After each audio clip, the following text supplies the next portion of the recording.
Welcome to the Education for Peace Institute. We're Department of Newman Studies. We have a reading, Interpretation of Justice as a Principle of Divine Governance by the Venerable John Henry Newman.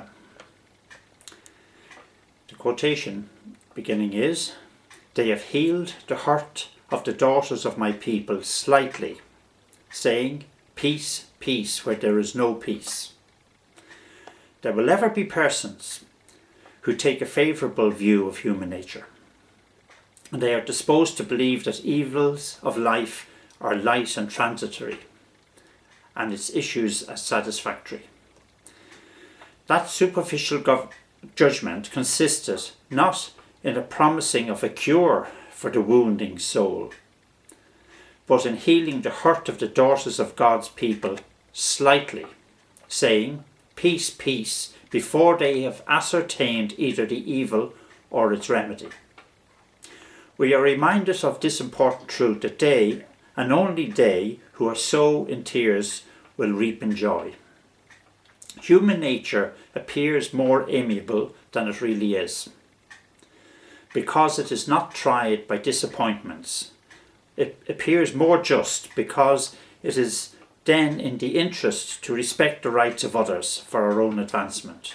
It is more benevolent because it can do so without self-denial.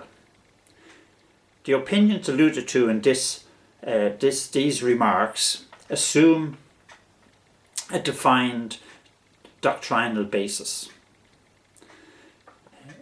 And this system will be found in effect to affect great numbers of men who are unconscious of the origins of their tendencies.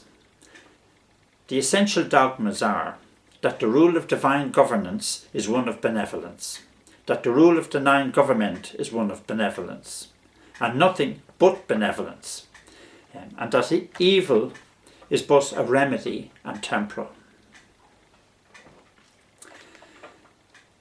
And that doctrinal opinions do not influence our character or prospects, nor deserve our serious attention.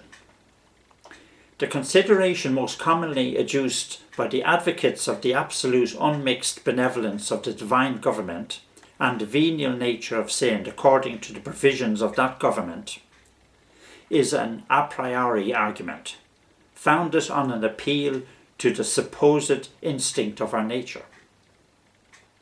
But it may be confidently asserted that the instincts of justice and of purity are also natural to us, in the same sense in which benevolence is natural. If it be natural to pity and wish well of men in general, without reference to their character, or our personal knowledge of them, or any other attendant circumstances, it is also natural to feel indignation when vice triumphs, and to be dissatisfied and uneasy till the inequality is removed. And this natural abhorrence evidently interferes with the hypothesis that universal good is the one end to which the present system of divine governance tends. If we do not habitually thus search out and lovingly hang over the traces of God's justice, which are around us, it is because we ourselves are sinners, because having a bad conscience, we have a personal interest in denying them. If then the infinite benevolence of God wins our love, certainly his justice commands it. For our very consciousness of being free and so responsible includes in this the idea of an unchangeable rule of justice, on which the judgment is therefore to be conducted, or rather excludes as far as it goes the notion of a simple benevolence. A simply benevolent end being relinquished by the Creator as soon as he committed the destinies of man to man's own hands and made him a first cause, a principle of origination in the moral world.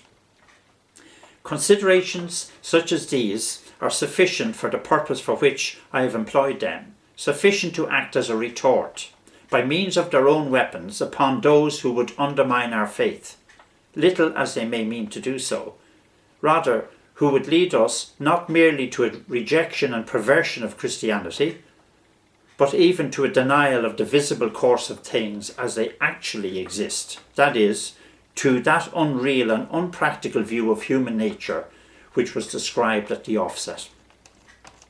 Thank you.